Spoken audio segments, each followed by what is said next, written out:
সাকিব তখন কিন্তু স্টার হয়নি, মাত্র 2 লক্ষ টাকা রেমুনেশন নিত, আর তখন মান্না ভাই নিত 6 লক্ষ টাকা। মান্না ভাই কিল হয়ে যায়, বেঁচে থাকে সাকিব। তবে পরবর্তীতে মান্না ভাই মরতে চায়নি। আমি দেখেন মান্না ভাই আমার গল্পটা তৈরি হয়েছে এইভাবে, সাকিব দেশ ছেড়ে পালায়া যাবে তার প্রেমিকাকে নিয়ে। ছবির নাম হলো সিটি টেরর।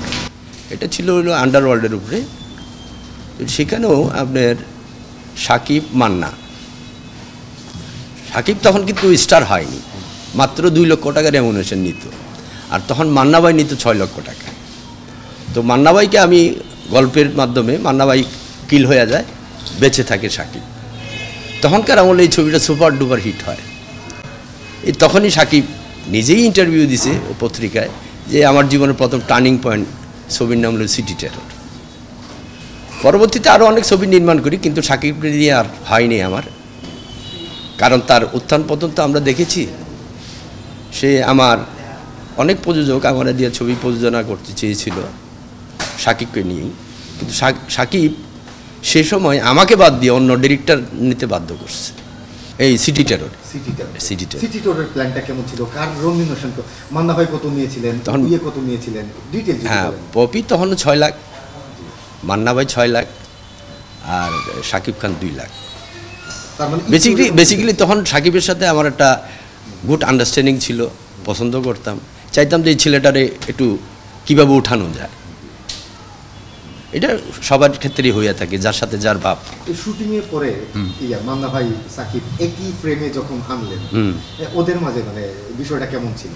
কম্পিটিশন ছিল, আর সাকিব কত ভালো করতে পারবে চাইবে, আর মান্না ভাই স্টার, মান্না ভাইও চাইবে।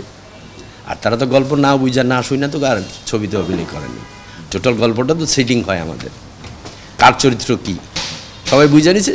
তবে পরবর্তীতে মান্না ভাই মরতে চায়নি। আমি দেখেন মান্না ভাই আমার গল্পটা তৈরি হয়েছে এইভাবে, আর আপনাকে শোনানো হয়েছে আপনার লাস্ট পর্যায়ে যে আপনার মৃত্যু হবে, এবং সাকিব যেটা আন্ডারওয়ার্ল্ডের গল্প, সাকিব দেশ ছেড়ে পালায়া যাবে তার প্রেমিকাকে নিয়ে। এখানেই সমাপ্তি। মান্না ভাইকে মেরে আপনি সাকিব খানকে বাঁচায় রাখছি।